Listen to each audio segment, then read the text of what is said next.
Hi guys, welcome back on the channel.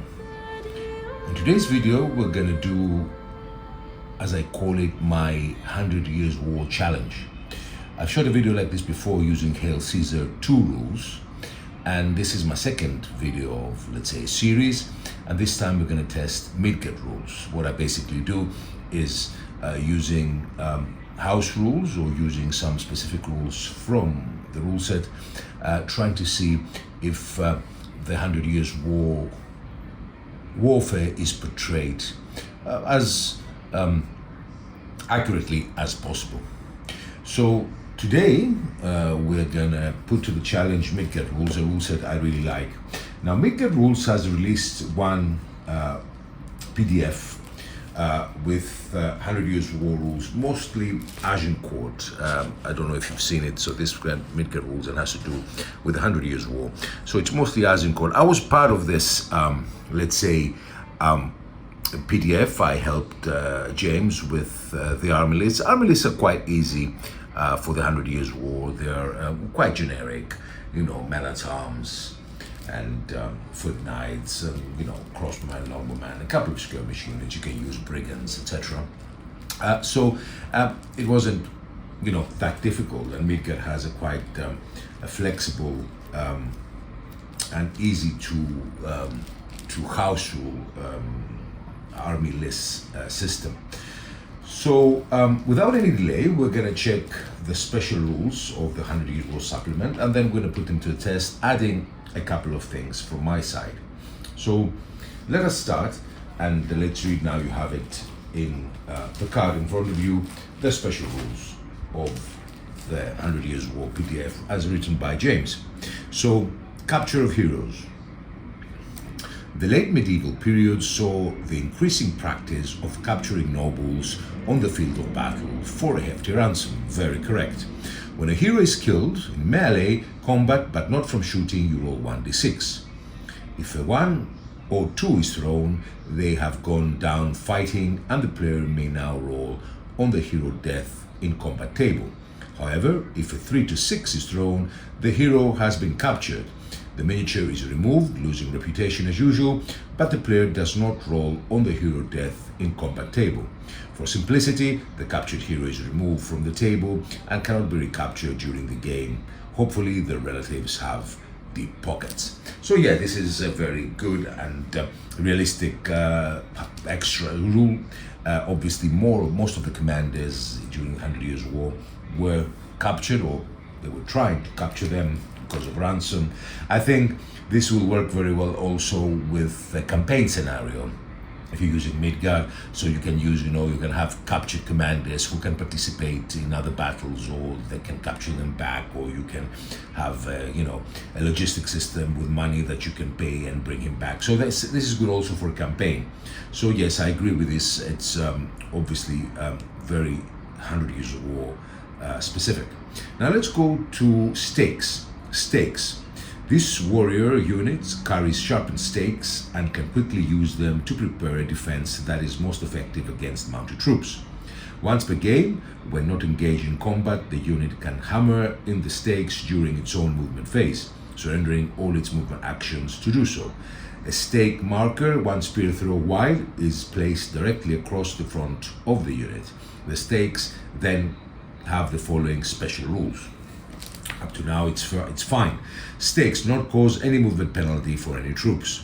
Stakes do not provide any cover from shooting. Correct. Stakes provide same protection in melee combat. If fighting to its front, a unit holding stakes may add 2 additional support dice. This benefit is lost if the unit is fighting to its flank or rear. That's a good idea, I think. It provides benefits, so it follows the rules mechanics. So you get an extra 2 dice for support.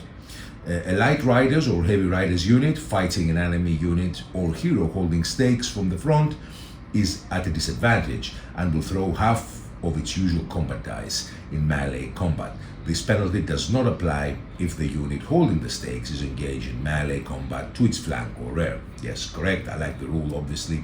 If a unit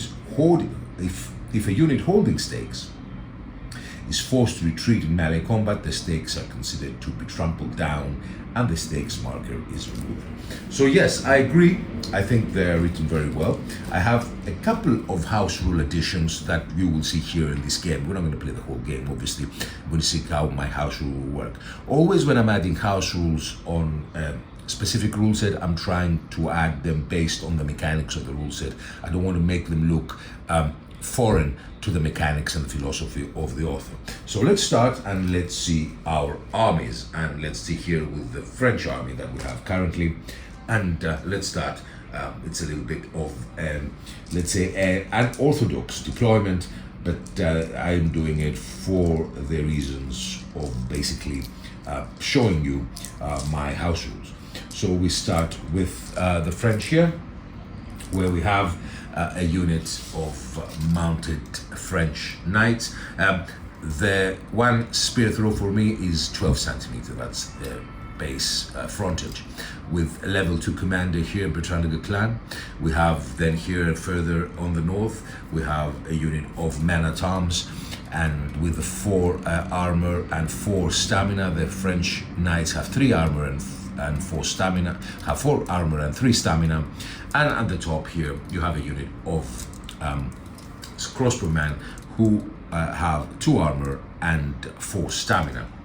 What I'm trying to do in general when I'm deploying the units is that I'm trying to portray them how they look. So I try to have the crossbowmen a bit looser formation, the same with the archers, and a bit more mass formation, close order, shoulder to shoulder fighting, shieldable formation for the foot knights. And at the end, there is another unit. I just put it mostly for, let's say, beautification purposes. So we have another unit of mounted knights behind. The French are attacking the English, but they're funneling. There's not enough space. The English chose their area well. Another 3 stamina and 4 armor. These are the attackers. So let's go to the defenders now. That will be the English. Now the English are in typical hearse formation. We have on the right a unit of archers behind stakes with 2 armor and 4 stamina, 2 units of foot knights, English foot knights and men-at-arms, 4 armor, 4 stamina, commanded by Robert Knowles, who is a level 2 commander. And on the other extreme flank, we have another unit, as you can see here, of English lumbermen behind stakes. 2 armor, 4 stamina. The foot knights have 4 armor, 4 stamina, as I said. These are the defenders, so they will not move, or they will move after the attackers.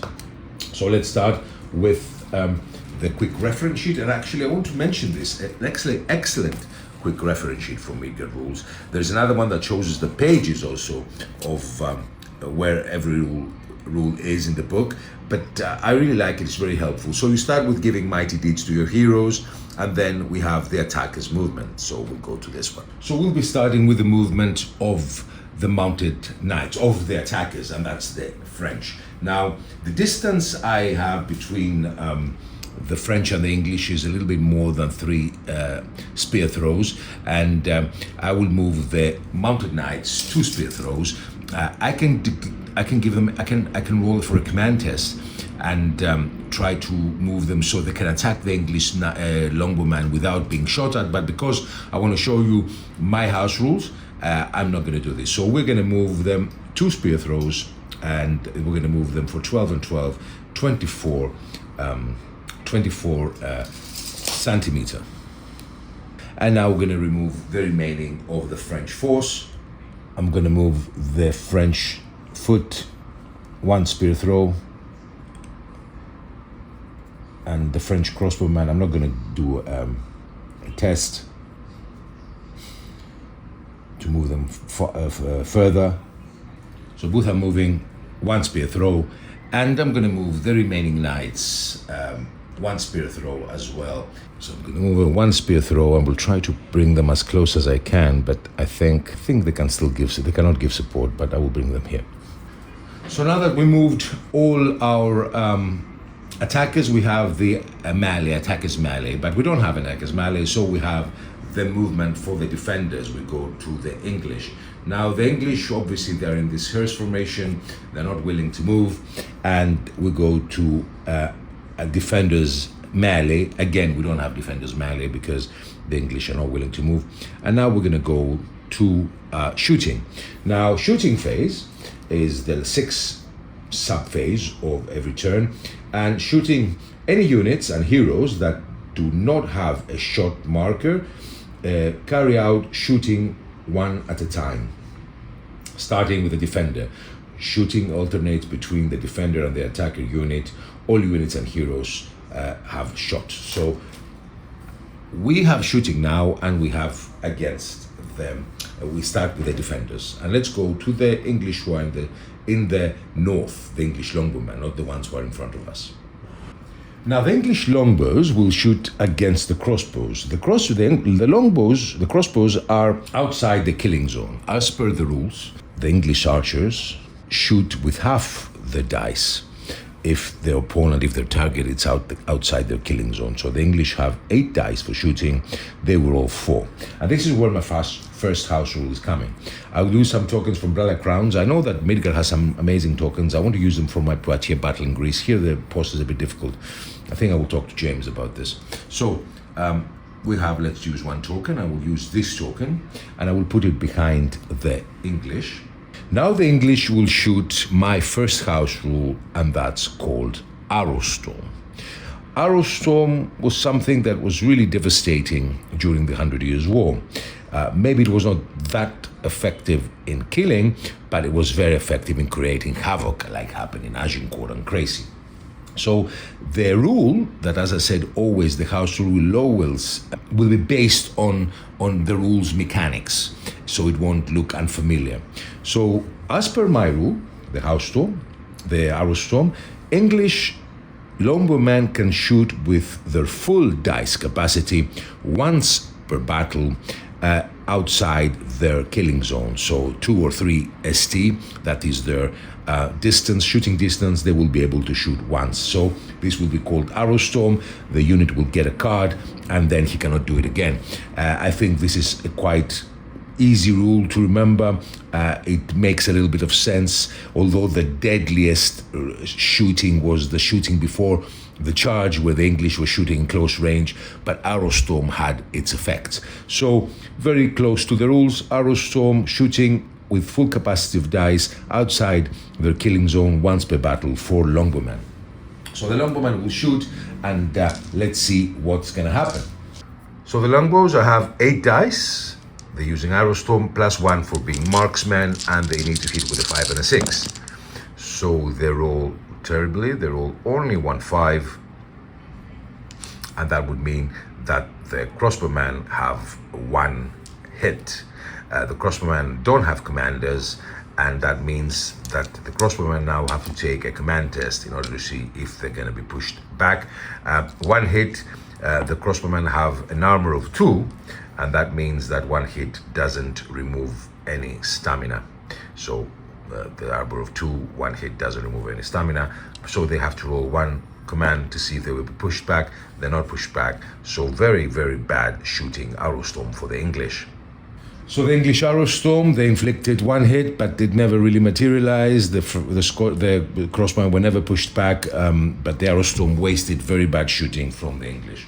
Now we go to here. This is how our house rule works. But let's go here back to the other English unit of archers who are shooting within their killing zone, the French. So this is not an Arrow Storm, so they will roll 6, 7, 8 dice, +1 for marksman, 9 dice. Let's hope they will be a bit more successful. So the English are shooting. Oh, and this is much, much better. Of course, it's close range. 4 possible hits against the French. So the French knights were inflicted 4 possible hits. Now, the French have a commander, and we need to check for if he is injured. So let's go and see how many dice we have to roll. If you go to the quick reference sheet, and you see here, you see unit has taken 3 hits, 1d6, 4 hits, 2d6. So 4 hits, that means 2d6 for the French to see if Bertrand clan is injured. And he's injured with 1. Now, Bertrand clan can use one of his mighty deeds in order to re-roll this one, but he will lose one reputation point. So yes, Bertrand Ruclan will use one of his mighty deeds. He passed, but he loses a reputation token. That means from 8 that the French have, it's a generic 8 for small units, they will be reduced to 7. So Bertrand Ruclan uses one of his mighty deeds. So let's remove one of his mighty deeds, and he rerolls and he recovers. So we have 4 hits, and that means that means that the French have an armor of 4, so they lose 1 stamina point. They will go to 2. Already things are not looking very good for the French. And now we have to take a command test in order to see if the French will be pushed back and have a spear throw. So let's roll and see. And the French roll 2 and they fail, and they will be pushed back by the shooting half a spear throw, and that is good because the English will have a chance of shooting them again. So let's see the French were pushed back, losing 1 stamina point. The commander used his mighty deeds to avoid getting injured, and this is again a breathing space for the English, who will be able to shoot at the mounted knights again. And what is the advantage here based on the house rule? That the English now, although the knights are outside their killing zone, when the shooting comes again, they can use their arrow storm house rule and shoot with the full capacity of 9 dice and not the 5 dice as per the rules. So that's an advantage of pushing back and the arrow storm. Now, the other rule that I want to incorporate is the time for the crossbowman to shoot, and there's where we're gonna see the third rule. Well, the second rule in missile, the second house rule. Now, for the crossbowman, we need to portray what? The crossbowmen were slower than the longbowman. That's where we need to find how to differentiate. There is a universal rule that can be used, and I think it's very easy to use them and incorporate them in any rule set, of moving or shooting, and that shows the delay of crossbows to load their weapons. So what I'm going to do is that any time that a crossbow unit has a movement, this is again from Blood and Crowns, a movement token in the same phase, he cannot shoot with its full capacity. It will have its dice. So if he's outside its killing zone, he will have to have the 4 dice to 3 or to 2, excuse me. If he's within its killing zone, he will have to have its 8 dice to 4 if it moved. For this rule, the only exemption is the first move and the first shooting phase, where you start from deployment, and that means that you're moving and you're loaded already from the deployment phase. While you're preparing to attack, you're loaded already. So the first move and first shooting phase, this does not apply. The crossbowman can move and shoot because we consider they loaded during deployment. But afterwards, if they move, they cannot shoot with full capacity. They have to shoot with half of the dice. So now this crossbowman moved, but it's from deployment, and that means they will roll all 8 dice. So these are the 2 rules for my shooting phase, to try to portray the arrow storm of the English longbows and portray the delay of loading their weapons for the crossbows. So my second and final, let's say, house rule, it's not a house rule, it's just basically removing something from the rules, the Midgard rules. Let's have an attack. So we have an attack, we charge, for the mounted knights charge the longbows, let's say. So we continue with melee. Let's move also this unit, because in movement phase probably they would have moved behind them, and we'll move 1 ST, the remaining. So I'm not going to move these guys, so they can shoot with full capacity. So we continue with the movement, and now we'll go to hand-to-hand combat, and let's see how this works. Now, as per the rules, the special rules that James wrote, the knights will have to attack, because they're fighting stakes frontally, with half their dice. That means they have 10 dice for attacking. The mounted knights, they will fight with 5. If they were attacking within their killing zone, they would get 1 die extra for impetus. But there is another rule that usually knights have, and I agree with them, that James put it in the army list, and this is the thunderous charge rule. Now, the thunderous charge rule says that the knights, at the first charge, they hit with a 4, 5, and a 6. so they need a +4 in the first round of melee while charging. This thunderous charge rule I will remove, so I will put as my house rule that the stakes negate the thunderous charge ability. And it makes sense. The French mounted knights were annihilated by longbowmen whenever they were prepared or the stakes were placed on the ground. They couldn't really charge ferociously, thunderously, as the rules say here. So although this is a very, very good 100 Years' War applicable rule, thunderous charge, the knights charging, you know, they're very powerful in the first charge. By stakes will negate this. So this is the only thing I will remove from the rules. So we'll attack with 5 dice. There's 5 dice, and let's see the result. So 5 dice for the mounted knights who are attacking, and they need to hit with a 5 and a 6, and they roll quite decently. If they had the thunderous charge, 4 would be applicable also. So they score 2 hits against the English longbowman. Now the English longbowman, there's a nice rule I like: fight with 8 dice plus half of the shooting dice. This is a very nice, interesting rule that Midgard has. This is basically the last shot, you know, the closing shot that many rules have, and is added to the melee dice. +1 for being a marksman, so they roll 11 dice and they will hit with a +5 and 6. Let's see what the English will do. Okay.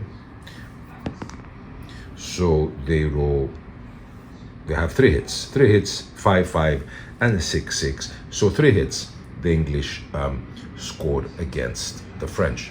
So let's go and do the battle resolution and see what's happening. So let's see. Now we have supports, first of all. So this is very important for the English. We have support. So we get 2 dice for supporting because of the stakes, and then we have another 2 dice for the foot English knights. Always the support of the English knights were very important. They're not fighting, they're not in hand-to-hand combat, so they're supporting. So the English longbowman will shoot 4 dice for supports. The same will be also for the mounted knights. They get support from the mounted knights here in the back. Let me put it a little bit further back so you can see. And also they will get support from the foot knights who are close to them. They are within half a st, so they will get 4 supports as well. So let's roll and see how this will develop. So 4 supports for the English longbowman. They need a 5 and a 6, and all are failures everywhere. Terrible for the English. The stakes didn't do much. And 4 supports for the French mounted knights, and they fail again. Terrible, no supports. So we stay the same. Victory for the English. 3 hits inflicted from the longbowman to the mounted knights. 2 hits inflicted from the mounted knights to the longbowman. Now we have to check the commander. The 3 hits means that the commander has to roll to see if he's injured. 1d6, and let's go and see 1d6 to see if Bernard Clan is injured, and he's not injured, he passes. So let's go and do the resolution. So the English rolled 3 hits. The armor of the French is 4, so no stamina loss for the French. Now the French rolled 2 hits. The English armor is 2, so they will remove 1 stamina and they will go to 3. This is a victory for the English, although they lost the stamina. They held well, so the French will be pushed back half a spear throw, and this would mean that they have to push also their comrades who are blocking their retreat. So we have to take 2 command tests in order to see if they will lose a fatigue point. So let's roll and see. We'll use the red for the front unit and the blue for the back unit, and let's see, they have to roll above +3 in order to pass. So we're rolling, and they fail. The unit in the back fails and loses 1 stamina point. In the congestion, in the funneling, in the pushing back from the arrows, the French unit in the back lost control and lost a stamina point in the havoc. So we're moving half a st. Both these were pushed back here, and these knights that were not injured will be pushed back here. They're pushing them back. So an excellent result for the English, very historically accurate. They pushed back, they created havoc. the mounted knights in the back lost the stamina and they went to 2. Already the front is to 2. So yes, it works, doesn't it? It looks that the mechanics are working. They make sense. Most of the cases, the knights at that time, that period of Agincourt and earlier, when they were facing stakes and arrow storm or arrows, they were in trouble. Not always, but most of the time. So we see the result. The result is accurate in my opinion, and it works. I think now it works also with the arrow storm, because now they will be pushed back, although they're outside their killing zone. The English can use an arrow storm again, because they have used it. Sorry, I forgot about it. They have 1-1. So, in my opinion, the rules work pretty well for the 100 Years' War, although they were not designed for it. I think these 3 house rules that I added, so let us recap, was the arrow storm rule, the movement and shooting rule for the crossbows, and I think removing the thunderous charge rule when the knights attacking stakes frontally. I think it works as well. It adds a little bit more spice to the 100 Years' War game and more accuracy. And I think they work perfectly well. I'm not going to fight all the whole battle, obviously, guys. This is to show you my house rules. Very soon, the campaign with using Midgard rules will start as well, except the Skirmish Barons War campaign. There will be a 100 Years War campaign using Midgard rules. And I hope you enjoyed the video. I hope you enjoyed these house rules. If you're interested, you can use them. Very simple. And I know that many of you like Midgard rules, so I think this arrow storm rule and my 3 small minor house rules can be incorporated in your games. Anyway, guys, this is from me. Thank you so much for watching. Have a great weekend, and bye-bye.